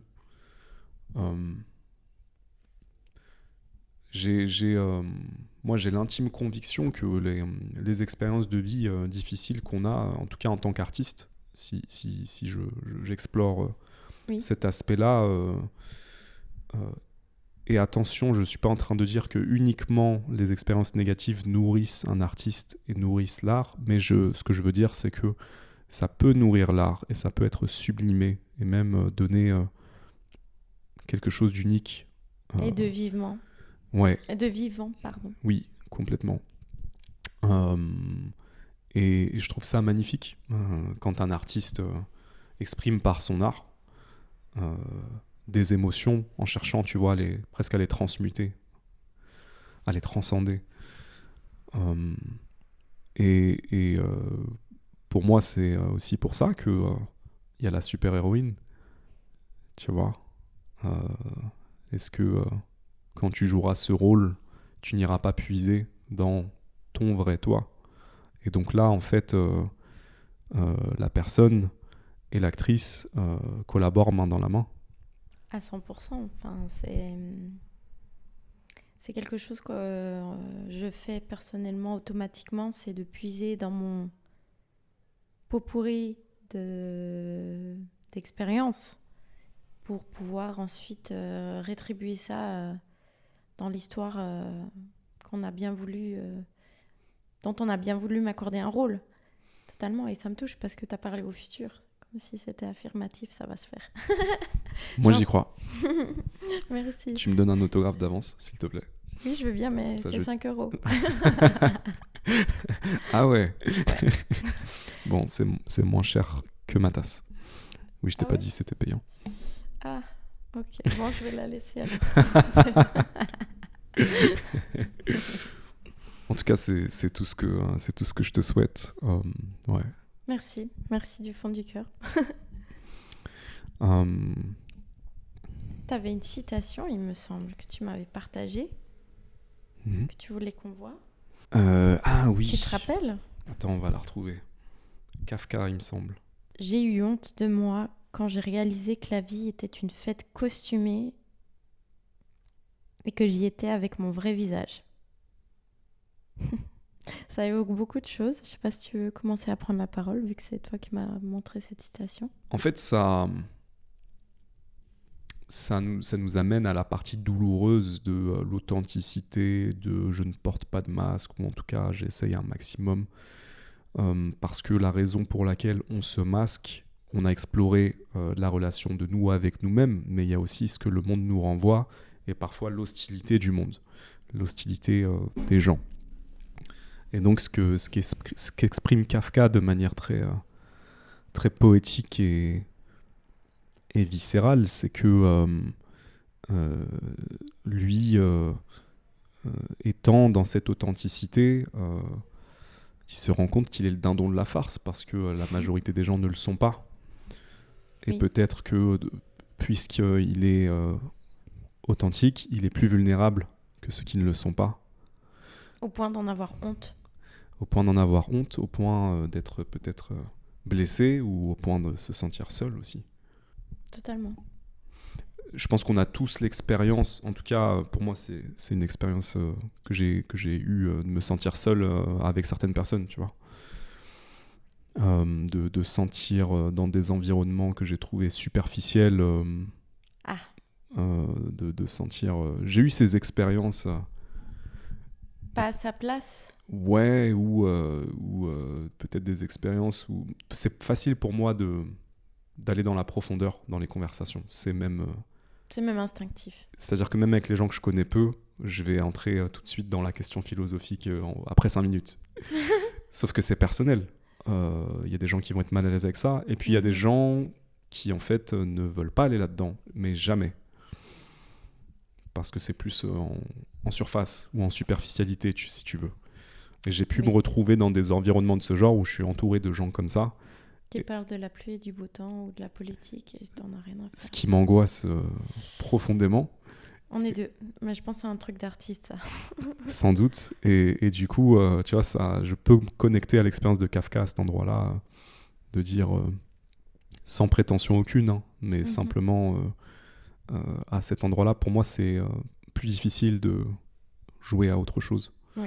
Mais là, c'est douloureux de ne pas jouer, justement. Oui. En fait, je crois que le truc le plus douloureux, c'est de se sentir rejeté pour qui on est. Si je vais vraiment gratter là où ça fait mal. Parce que ça, c'est une expérience aussi. La question du rejet, elle revient tout le temps. En fait, c'est une peur. Mais ça ne veut pas forcément dire que la personne en face sera rejetée. Et il y a beaucoup de comportements qui sont dirigés par justement cette peur du rejet. Et donc, on met un masque. Et donc, on a des addictions et on fait comme tout le monde pour pouvoir justement s'identifier et ne pas être seul. La peur de l'abandon, d'être seul, c'est quelque chose qui est relié, je crois, avec le masque. Ouais, bah, le masque, il peut devenir la conséquence d'un rejet ou d'un traumatisme de rejet. Pour avoir, tu sais, c'est quelque chose que dans la cour de récré, les enfants peuvent ressentir. On se moque de toi, t'es différent, t'es comme ci, t'es comme ça, tu vois, dans différents contextes. Et donc, ok, bah, faut que je porte un masque, faut que j'ai une carapace, faut que je sois plus solide. Ou alors tu vas traumatiser un autre gamin en retour pour envoyer la balle et puis te défouler. Exact. Et on en revient à ça.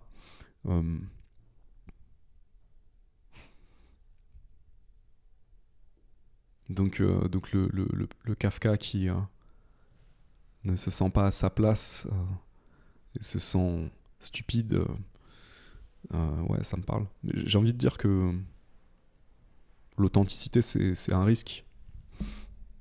C'est un risque. C'est une prise de risque.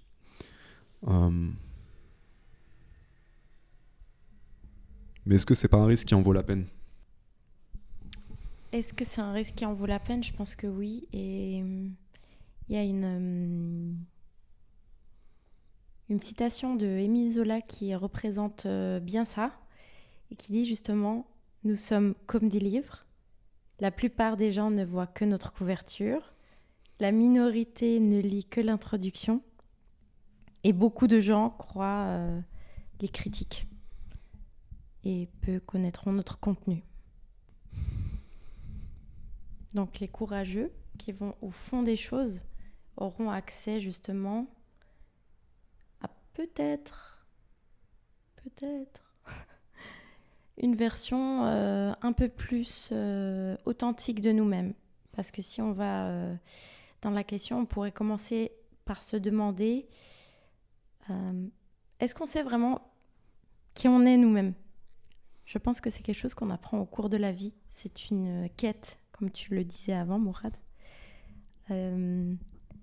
Les personas, on va appeler ça comme ça, qu'on peut avoir, je pense que on peut en avoir plein, des visages, des masques, à quelque part, des rôles. On peut arriver dans la boulangerie suite à un problème d'inondation à la maison. Je dis ça au bol. On va peut-être être vénère. Alors, du coup, on arrive, la personne... cette personne, elle a l'air vénère. On te met dans une case. Ou alors, au contraire, tu arrives hyper confiant. Selon les humeurs, selon les circonstances, ça va changer. Mais est-ce que, justement, ces comportements font qui tu es vraiment ? Je pense pas. Ça nous amène au fait d'avoir différentes facettes. Et c'est ça qui est cool avec toi aussi, c'est que j'ai l'impression que tu t'amuses avec toutes ces facettes. Tu vois, il y a oui, totalement, l'actrice, il y a la modèle, il y a la danseuse, il y a l'artiste, la réalisatrice. C'est aussi, est-ce qu'on peut se permettre d'assumer toutes nos facettes et d'exprimer une multitude de choses, pas juste d'être des gens unidimensionnels, on est multidimensionnels. Totalement. Et là où ça peut être perçu comme un rôle par les autres qui découvrent une nouvelle facette de nous, en fait c'est juste l'extension de on peut être des êtres multidimensionnels, rien d'ésotérique, simplement dans notre manière d'être, dans ce qu'on exprime, ce qu'on incarne. Parce que c'est aussi une résistance qu'on peut avoir parfois, c'est est-ce que je peux être ça et ça ? Ah non, mais c'est bizarre, c'est trop éloigné, ou c'est trop, tu vois. Mais pourquoi pas ? Pourquoi pas ? Totalement. Et je sens tout de suite dans le regard des gens, quand je dis que je suis actrice modèle, selon comment je sens les personnes, je rajoute pas virgule danseuse, virgule make-up artist, virgule j'ai une formation en gestion et administration, virgule je suis polyglotte, virgule non, en fait déjà ça peut mettre en insécurité une personne. Je pense qu'on n'est pas tous comme ça multifacettes. Et j'ai longtemps, ça me parle ce que tu dis, j'ai longtemps pensé que c'était bizarre. Faut se focus sur une chose, les grands coachs, sinon t'arrives pas à avancer. Et regarde, toi t'enchaînes ton boulot, à côté t'as tes projets, à côté t'as le podcast, t'as tes passions, t'es aussi danseur. Et d'ailleurs, c'est pas un problème. Ça peut empêcher justement, peut-être je dirais, d'avancer comme il faut des gens qui ont un fonctionnement une chose après l'autre. Mais comme on est sur ce plan-là, très scolaire, d'une chose après l'autre, on pense qu'on est hors cadre. Ouais. Ou hors sujet même. mais oui. Hors norme. Ouais. C'est important pour moi de nourrir toutes mes parts. Donc j'ai une part très introspective que vous voyez sur le podcast.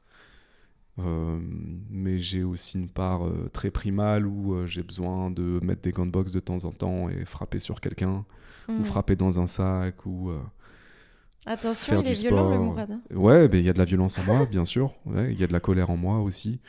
Il y a de l'inspiration, il y a de la beauté, il y a de la mocheté, il y a de la propreté, il y a de la saleté. Enfin, il y a tout ça. J'ai besoin de nourrir toutes ces parts, les accepter, les exprimer quand c'est nécessaire.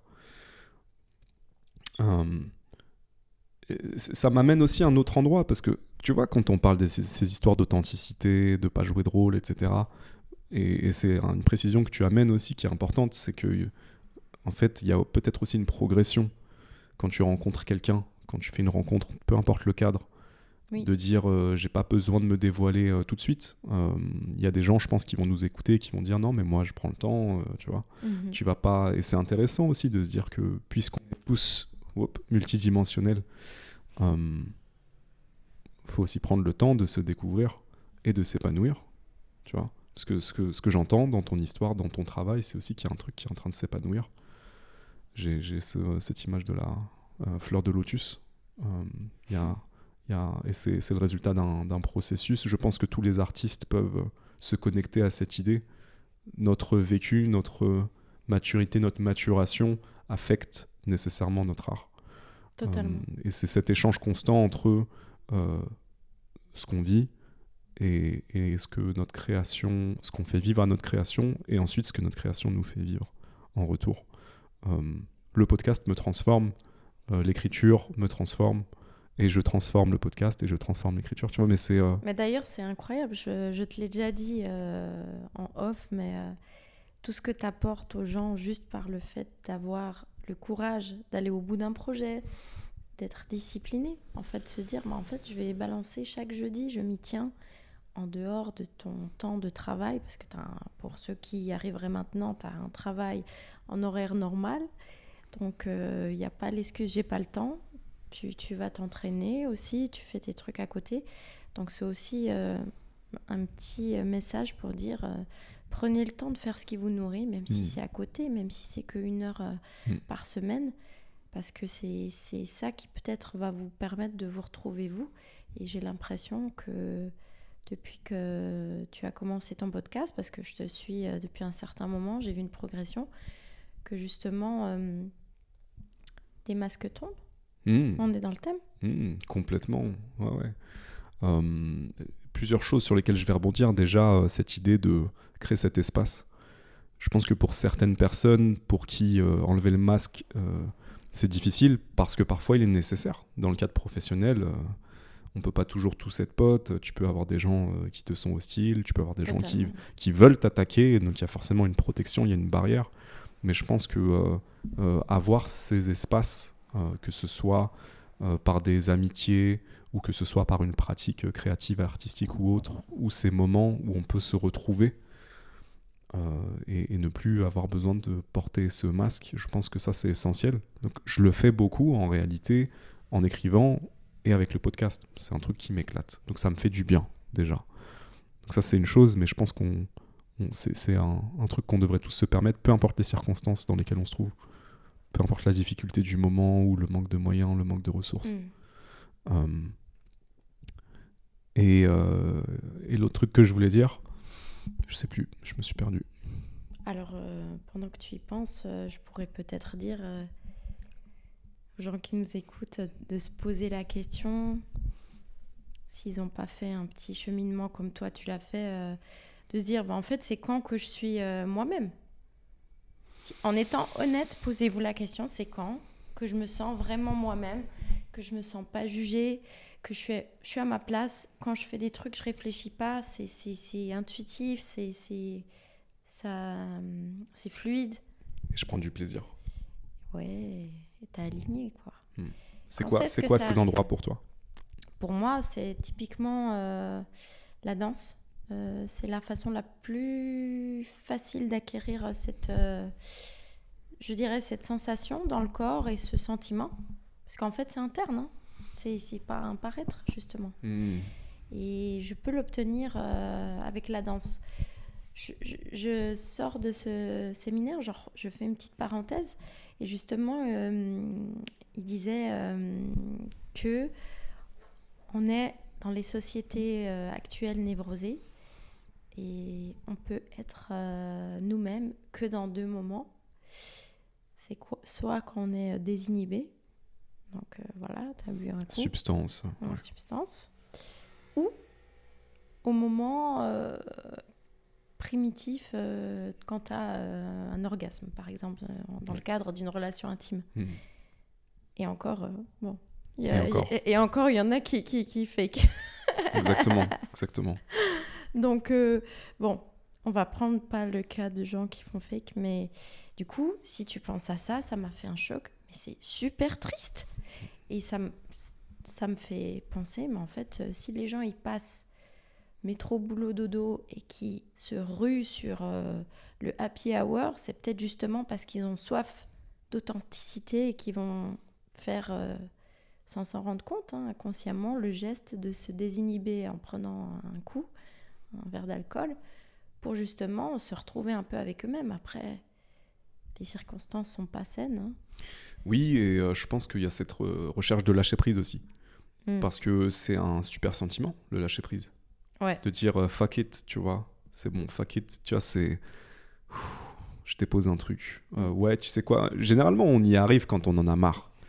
On en a marre de jouer un rôle, on en a marre de. Ça peut durer un moment avant d'arriver j'en ai marre, je quitte tout, je quitte. Je soulève la table. Je soulève la table, je quitte ce gars toxique, je change de ville, ce projet de déménagement, je le fais maintenant. Ou je dis vraiment ce que je pense, là j'en peux plus, ça suffit, il faut que je dise ce que je pense.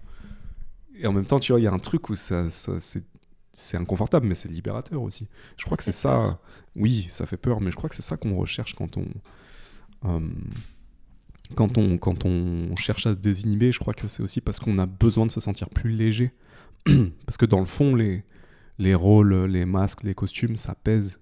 Il y a un moment où ça prend de l'énergie. Ouais, ça prend de l'énergie. Mais on s'en rend plus compte. Puisqu'on a grandi dedans, puisque ça a été conditionné. Regarde, nos enfants, je dis nos enfants, enfin, t'as pas d'enfant, mais... Pas que je sache. T'as été un enfant. Est-ce qu'on les autorise à être soi, les gens ? En réalité, le conditionnement fait que non. En société, c'est pas trop accepté, les excès de colère ou les sentiments négatifs.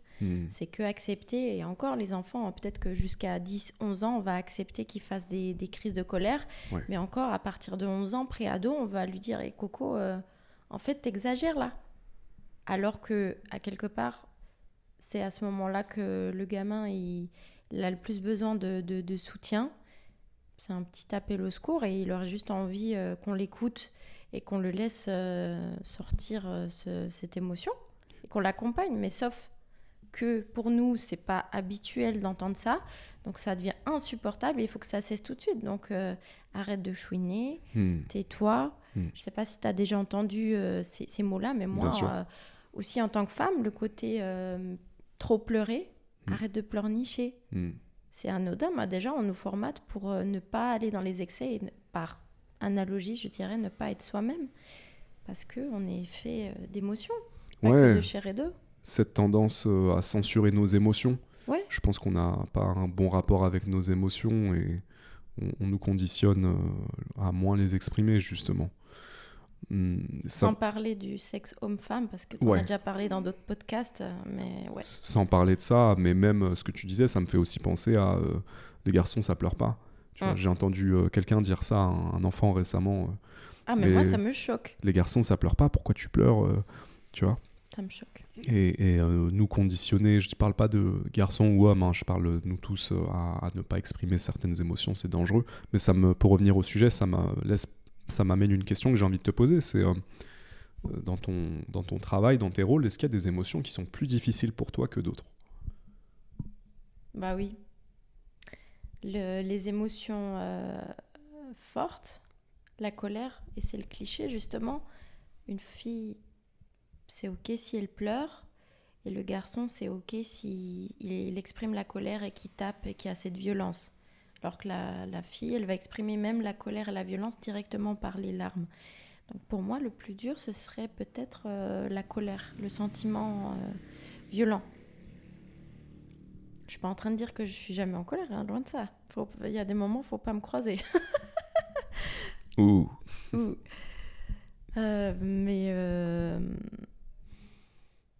Ouais, donc la colère. Ouais, franchement, la colère. Puis toute la palette positive, c'est instinctif. C'est plus facile. Parce qu'on est des êtres intrinsèquement, je pense qu'on est fait pour être bien. On cherche ça, c'est aussi une question de survie. On vit plus longtemps quand on est heureux. On le sait au fond de nous, même si c'est inconscient. Et c'est pas pour rien que quand on partage nos joies, elles s'agrandissent, et puis que quand on partage nos peines, elles s'amoindrissent. Ah, j'ai fait une rime. Punchline. Et quand on partage la joie, Yes. quand on sème de la joie. Ok, donc la colère, c'est un peu plus compliqué. Tu penses que c'est dû à quoi? J'ai déjà donné la piste, ouais. Je pense le côté où on nous a... je pense pas à mes parents, si vous m'écoutez. Je pense pas qu'on me l'ait forcément directement dit, mais je pense qu'on a inculqué aux femmes que c'est ok de pleurer et que c'est un comportement masculin de s'énerver, de taper et d'exprimer cette violence interne en colère, en fait. Et pour toi, c'est quoi? Ben moi, c'est la colère aussi. Ah oui? Ouais. Le plus dur à exprimer. Ouais. Ouais, en fait, je me suis rendu compte que j'avais beaucoup de mal à exprimer ma colère parce que c'était pas toléré en grandissant. Et pour le coup, c'est mes parents. Ma colère, elle était censurée. En gros, voilà. Donc, j'ai développé ce truc où j'exprime difficilement. En tout cas, ça a été un travail pour moi de réapprendre à dire que je suis agacé ou à mettre une limite, à dire non. C'est un truc, ça a été un travail parce que je pense que tout simplement, j'avais pas le droit d'être en colère. Donc pour moi, pour le coup, c'est la colère. Et le problème de ça, c'est que quand j'étais en colère, et même encore aujourd'hui, quand je suis en colère, j'ai du mal à redescendre. C'est-à-dire qu'il me faut du temps pour arriver là, mais il faut que j'accumule. Mais par contre, il y a un moment où ça peut me prendre... je peux être en colère pendant 2 jours, tu vois. Pour un truc qui m'a fait déborder. Donc c'est un apprentissage pour moi. Mais je crois que ce qui m'a beaucoup aidé, et qui m'aide encore aujourd'hui, c'est de me dire que en fait, ma colère, c'est un indicateur, et qu'elle peut être complètement saine. Tu peux être en colère parce que quelqu'un a dépassé une limite, parce qu'il y a quelque chose qui n'est pas OK, parce qu'il y a quelque chose qui ne te convient pas. Donc c'est aussi un mécanisme essentiel. Ouais, donc je crois que le rapport à la colère, il a changé par rapport à ça pour moi. Et c'est aussi, en revenant à la thématique, c'est sortir du rôle du mec consensuel ou qui veut plaire à tout prix, et exprimer ce que je ressens vraiment. Donc il y a aussi ça. C'est dans la thématique, parce que quand tu as ce besoin, cette peur de blesser aussi. J'imagine peut-être plus pour un homme avec le côté violence et la colère, justement. Ouais, mais c'est même pas forcément de la violence physique, ça peut être de la violence verbale.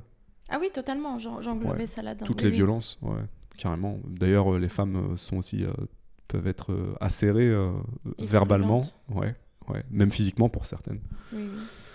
Donc il y a toutes ces choses-là. Est-ce qu'on pourrait pas parler finalement, Mourad, du rapport aux émotions en général, qu'on nous a conditionnés, c'est-à-dire être authentique, pour revenir au thème du podcast.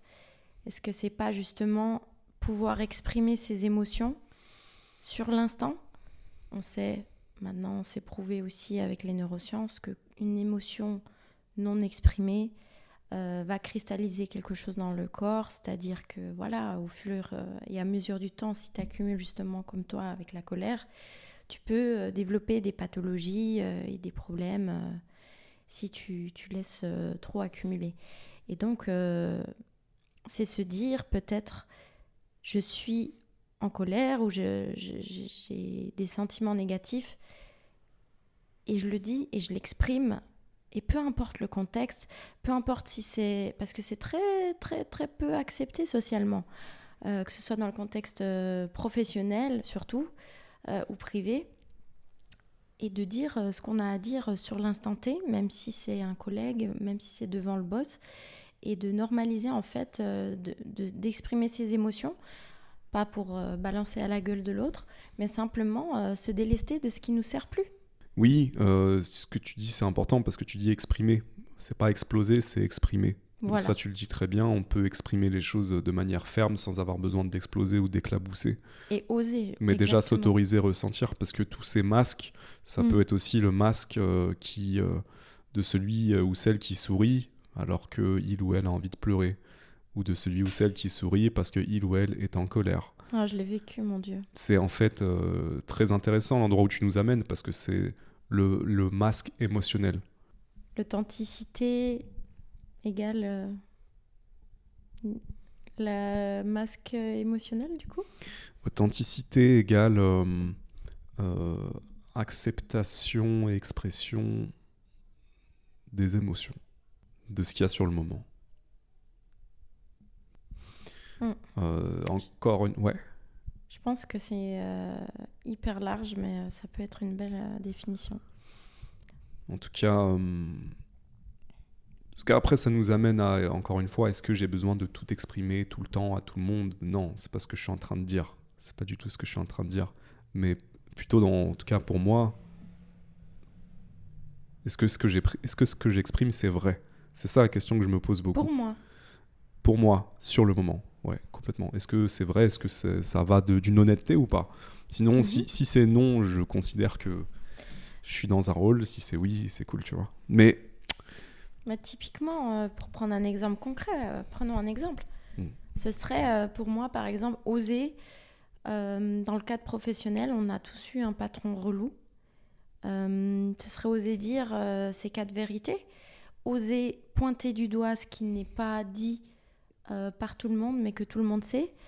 Je prends un exemple personnel où il y avait une collègue clairement qui avait été pistonnée, qui n'était même pas forcément très compétente et qui en plus de ça n'était pas collaborative. Dieu sait ce que j'aurais voulu avoir la force à l'époque lors de réunions, plutôt que de sourire et d'avoir envie de pleurer parce qu'on me rajoutait du boulot à moi, alors que l'autre, par exemple, la personne en question n'en foutait pas une. Qu'est-ce que j'aurais eu envie d'avoir le courage, les ovaires, de dire comptez pas sur moi, je vais pas le faire. Nommer la personne et dire elle a les capacités de faire ça, qui sont beaucoup plus simples. Si vous m'enlevez ça de ça, je traite ce dossier. Parce que il y en a marre de récupérer les ratures des autres et de récupérer les ratures des autres qui sont arrivées par le biais d'un piston. Et d'oser le dire. Et le nommer sans le nommer. Et même si ça mettrait des gens en colère, ne pas avoir peur et que le plaisir de dire cette vérité et cette authenticité te fasse rayonner beaucoup plus que la peur de... Après, ça peut créer un conflit dans cette situation et c'est là où c'est complètement délicat. C'est que tu peux, dans un travail, te faire virer ou on peut te pourrir la vie. Mais est-ce que c'est plus important de garder sa place au travail ? C'est la question. Dans un univers malsain où on est mal à l'aise, où on ne se sent pas totalement à notre place ?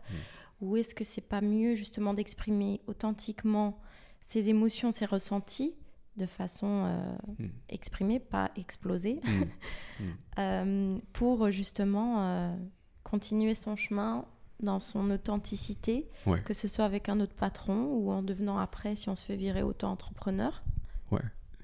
Oui, mais ouais, c'est ça, c'est exactement ça. Accepter les ouvertures suite à cette expression. Je pense que le plus difficile pour beaucoup de gens, c'est de se sentir prisonnier dans une situation où ils sont en mode survie, tu vois.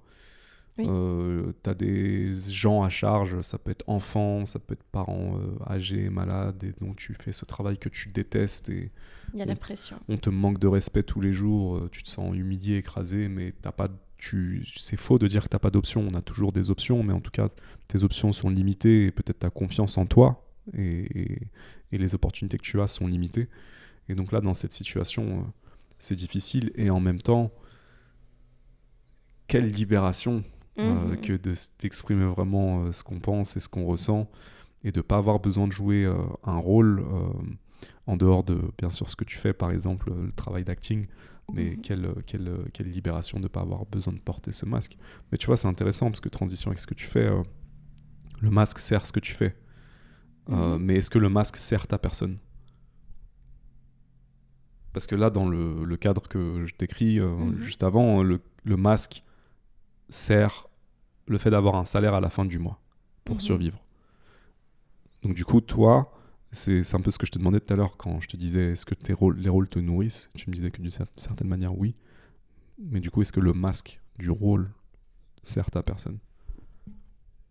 Pour être totalement honnête, je sais pas si j'arrive à formuler une réponse intelligible à ça, parce que je pense que ce serait recommencer un nouveau podcast. J'ai ouvert une grosse boucle. Oui, alors une boucle. Est-ce que le masque peut nourrir? Ouais, ou est-ce que le rôle peut nourrir ouais, je pense que j'aurais tendance à dire oui. Personnellement, je maintiens le oui. Ouais. Et il y a des situations où justement, peut-être, où il y a des questions de survie, où là, il faudrait dire non. Parce que, mais dans le fond, on a toujours le choix. Enfin, c'est pas totalement net comme ça, oui ou non, la réalité. Oui. Maggie, j'ai envie de reparler de ce court-métrage. Ça m'a donné chaud. Alors, ce court-métrage, pourquoi c'était important pour toi de le faire? Et quand ce sera le moment pour toi de le partager? C'était important pour moi de le faire, je pense, parce que j'avais envie de me reconnecter à moi. Déjà, le titre, c'est Sans filtre. J'avais une soif de jouer, parce que c'est vrai que tu joues pas des films tous les jours quand tu es acteur. Tu fais quoi le reste du temps pour nourrir ta passion? Alors je crée. Et j'ai voulu instinctivement faire quelque chose qui m'a servi en fait pour mon cheminement personnel, et c'était pas du tout voulu. Et pour la petite anecdote, j'ai pas décidé à la base de faire le geste de me raser les cheveux pour le court-métrage. Ça a été implémenté ensuite, l'idée. Donc mon réalisateur, il a fait son projet, son mood board, et j'ai expliqué à un moment donné, écoute, Sacha Bridel, petit big up, je lui dis mais on peut pas mettre, y a pas moyen, j'aimerais me couper les cheveux là depuis 2 ans, et comme on est dans un truc hyper profond. Puis lui, évidemment, tout de suite, hyper créatif. Ah ouais, faut qu'on le mette. Attends, on peut pas ne pas filmer ce moment. C'est pas anodin, tu te rases la tête totalement. Et du coup, la première idée, c'était d'avoir une séquence un peu Joker devant le miroir. Sauf que, je sais pas si tu vois, mais dans la ligne cinématographique, la plupart des actions qui se déroulent devant un miroir, souvent, c'est soit neutre, soit très sombre. C'est-à-dire que les moments où tu filmes l'acteur dans son reflet, dans les films, souvent, c'est un moment de remise en question. Il y a une timeline là, de suspense, en fait. Et en fait, on ne voulait pas apporter ces touches un petit peu, pas péjoratives, mais un peu sombres.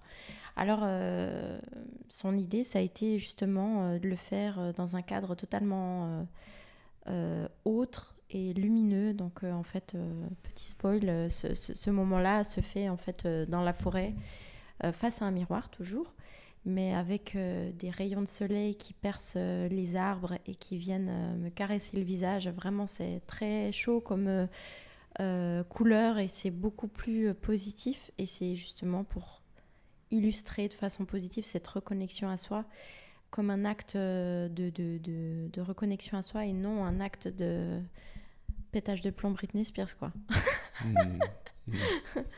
Et c'est drôle, mais en parlant de cheveux, avant que je reprenne sur le court-métrage,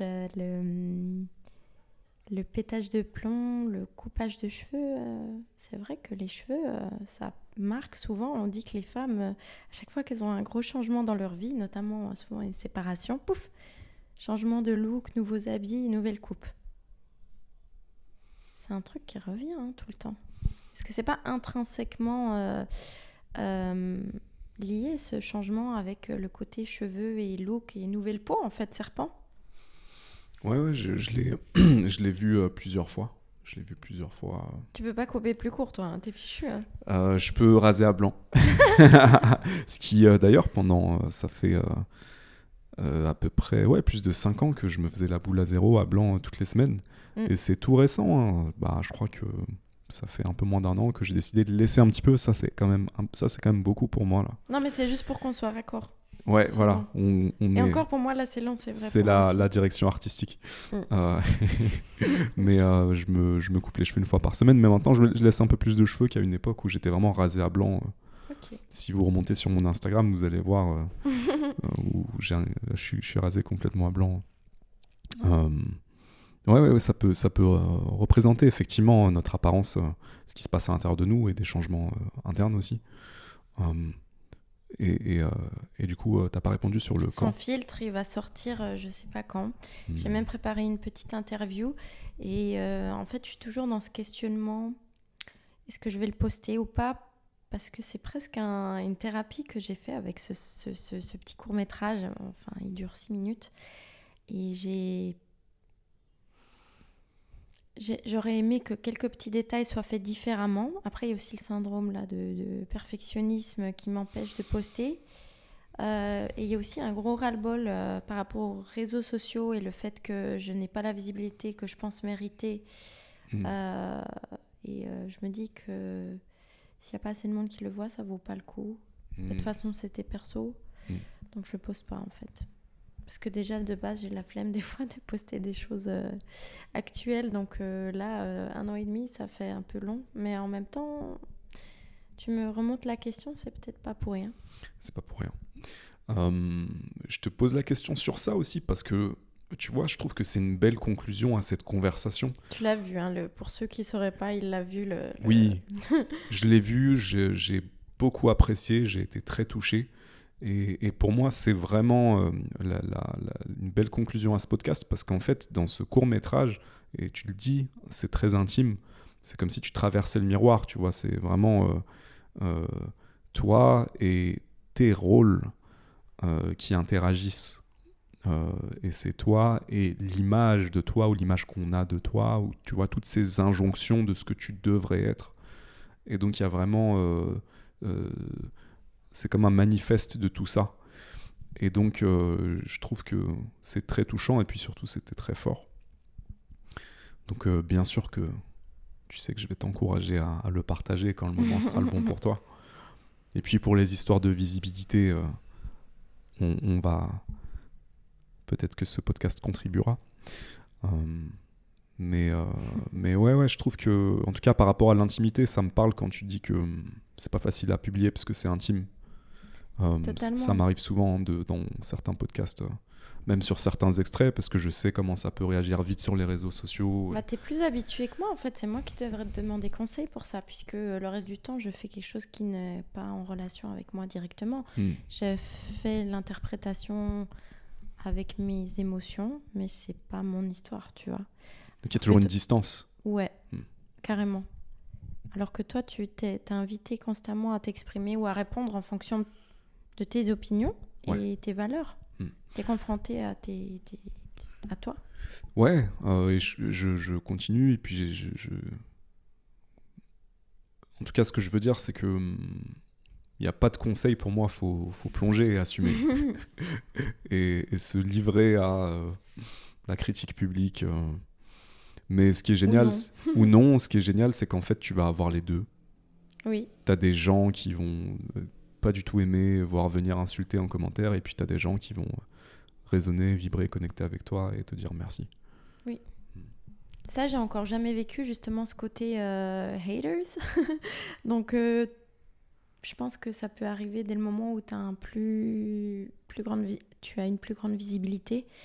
Est-ce que moi, je te faisais part de mon expérience par rapport au non, qui est un rejet. Est-ce que toi, le rejet des rageux, justement, c'est comment tu gères ? C'est comment ? Ou si tu as un conseil Moi, je suis quelqu'un de quand même assez sensible, donc ça peut me toucher et ça peut me fatiguer. Même si je ne vais pas prendre tout personnellement, il y a des choses qui peuvent me toucher, voire m'agacer. Si je considère, et on revient à cette histoire d'authenticité, que c'est ce que je pense vraiment, si les gens sont pas d'accord avec moi, je m'en fous et je trouve ça très bien. J'aime pas quand c'est insultant. Mais aujourd'hui, je me prends pas la tête, c'est mon réseau. Si tu mets un commentaire d'insulte, bah, je te bloque et ciao, tu vois. Oui. Je le règle comme ça. Par contre, quand la critique est constructive, quand ça ouvre une conversation ou un angle que j'ai pas exploré, j'apprécie. Oui. J'apprécie. On est d'accord. Je trouve en fait aujourd'hui que c'est bon signe d'avoir des gens qui ne sont pas d'accord et qui critiquent, parce que ça veut dire que justement je prends un risque et j'exprime ce que je pense. Et parfois, je suis complètement perplexe sur pourquoi ce réel-là, il a fait réagir comme ça, alors que pour moi, c'est le plus soft du monde, mais des fois, tu es surpris de voir ce qui peut toucher ou blesser les gens. Voilà. Après, il y a pas contrôler. Oui, et il y a une question aussi de l'algorithme, qu'est-ce qu'il va mettre en avant pour pas rentrer dans les méandres de ces réseaux sociaux, mais dans tous les cas, la question, c'est plutôt si tu es en phase avec toi-même, tu vas pas justement les 4 accords Toltec, toi tu vas pas prendre pour toi, tu vas pas juger et ce sera ok, peu importe ce qui arrive devant toi. Tu auras ce recul qui te protège, mais en même temps te laisse voir ce qui est sans les émotions. Oui. Tout le paradoxe des algorithmes, c'est qu'ils favorisent ce qui fait réagir.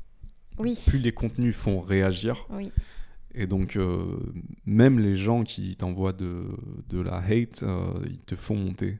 C'est tout le paradoxe. Et c'est pour ça, maintenant, j'ai déjà remarqué et constaté dans des pages, il y en a qui se créent une deuxième page annexe et qui commentent pour créer un débat, voire même volontairement négatif, pour que ça monte en débat, ou limite pour protéger le principal intéressé. Tout à fait. Tu racontes, mais j'allais dire un mot en portugais, non.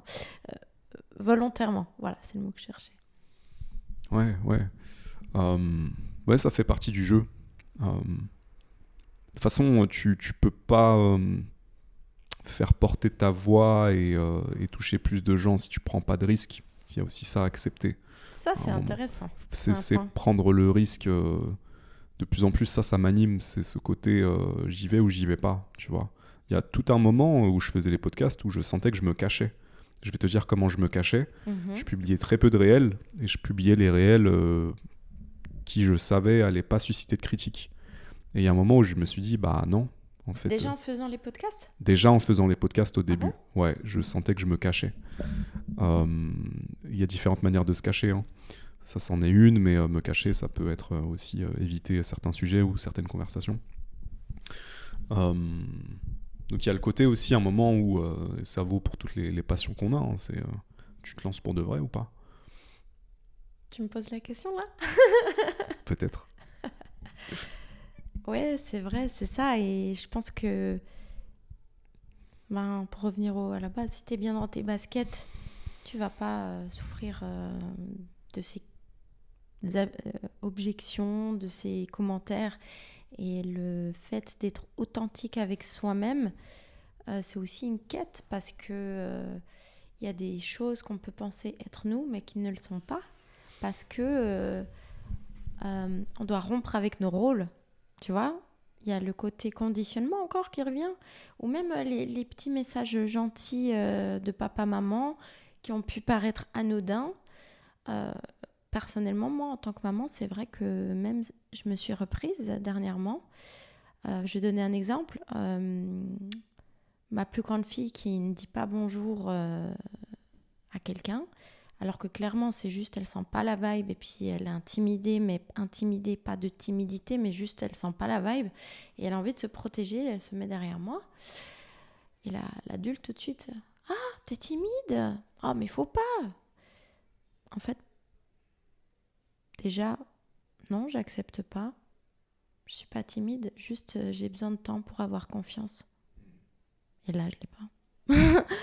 Ça m'est arrivé qu'on dise ça face à ma fille, et du coup, moi, on me l'a eu dit quand j'étais petite, et j'ai cru pendant longtemps aussi que j'étais timide. Qu'est-ce qu'on transmet aussi, hein, sans le savoir, sans s'en rendre compte comme ça ? Parce que si on ne fait pas une objection, tout le temps à ce monsieur, elle va finir par croire qu'elle est timide et par simple manifestation, elle va se créer un persona timide. Bah oui, si y a des adultes, ils savent mieux que moi, je suis un petit enfant qui me dit je suis timide, je suis timide. Ouais, c'est super important parce que c'est l'étiquette qu'on peut nous avoir collée et qu'on a assimilée à un moment en se disant, puisque tout le monde me le dit, je dois être ça. Ça doit être mon rôle, je dois être comme ça. Je dois être timide ou je dois être mauvais communicant. Toutes ces choses-là, complètement d'accord. Je trouve que c'est intéressant, en tout cas, quand on arrive à l'âge adulte, de remettre en question nos postures et là où c'est plus délicat, beaucoup plus délicat, c'est ce que tu dis très bien. C'est qu'en fait, on peut être tellement conditionné qu'on s'en rend même pas compte. Mais oui, et puis si on parle plus précisément, c'est pas seulement le conditionnement, il y a aussi le transgénérationnel. Qu'est-ce qu'on a reçu de nos ancêtres? Voilà, un autre podcast. La culture, tu peux partir, waouh, c'est un truc de fou. Ou même si tu y crois, autre vie qui t'influence, voilà, tu vois. Précédente incarnation, etc. Autant de sujets que je compte traiter, bien entendu. Ah oui. Que je traite, que je vais continuer de traiter. Oui. Maggie, j'ai apprécié cette conversation. J'ai été très... j'ai été touché par ce que tu as partagé. Et puis la vulnérabilité que tu as amenée. Ce que tu as partagé sur le fait d'être suffisante, ça me touche aussi. Ça me parle, je pense que ça va parler à beaucoup de gens. Et puis c'est cool aussi d'être en face de quelqu'un qui s'éclate dans... Tu t'éclates dans ce que tu fais. Tu as encore beaucoup de vitalité, beaucoup de projets à accomplir, à créer. Donc je te souhaite de tomber d'avoir ces rôles, de décrocher ces rôles et puis de partager aussi ce que tu vas produire, ce que tu réalises. Donc merci pour cette conversation. Merci à toi, Mourad. Merci du fond du cœur, c'était vraiment agréable de pouvoir parler en toute décontraction, en toute authenticité justement. En tout cas, je l'espère. Vous pourrez en dire ce que vous pensez si vous avez envie. J'écoute volontiers pour ceux qui en auront envie. Est-ce qu'il y a un dernier mot que tu veux ajouter pour conclure ? Oui. Oser. Oser. Et toi, ce serait quoi ton mot ?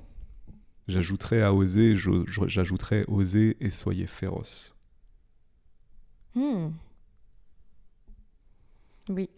Tu sais, quand on se lance dans quelque chose, on parle du syndrome de l'imposteur, tout ça. C'est bien, mais je pense qu'on peut aussi trouver le truc à l'intérieur de nous où on dit j'y vais pour de vrai. Oui. J'y vais pour de vrai et je donne ce que j'ai à donner, je crée ce que j'ai à créer. Voilà, je sais plus c'est où que j'avais lu ça, mais ça m'a beaucoup touché, ça m'a beaucoup parlé. Respectez les règles, mais soyez féroces. C'est-à-dire, croyez vraiment en ce que vous faites. Ouais, ça me parle grave. Et pour conclure, ça me fait penser à rebondir sur un autre truc que j'ai lu de Franck Nicolas qui dit n'attendez pas que la vie soit plus simple. Faites vos forces maintenant, préparez-vous. Sinon tu peux passer ta vie à attendre en fait. Complètement, ouais. Fais tes armes, sois féroce en fait. Ouais. Fierce. ouais, c'est ça. Et puis déposez le masque et foncez. Yes. Pour les personnes qui ont apprécié cette conversation, qui veulent soit entrer en contact avec toi ou découvrir ton travail, où est-ce qu'on peut te trouver ? On peut me trouver sur les réseaux sociaux. C'est Mag You Up. Mon surnom c'est Maggie. MAGYOUUP. Voilà. Instagram. Et plus si affinité. Il y aura peut-être d'autres choses à suivre. Et comme j'ai dit, n'hésitez pas si vous avez envie de venir parler, tant que c'est bienveillant. Voilà. Ça va apparaître à l'écran pour ceux qui sont sur YouTube. Pour les autres, vous avez entendu, c'est Mag You Up. Je le remettrai en description. Maggie, merci encore pour cette conversation. Merci Mourad, ça m'a fait vraiment plaisir. Pour moi aussi. Et à très bientôt. À bientôt.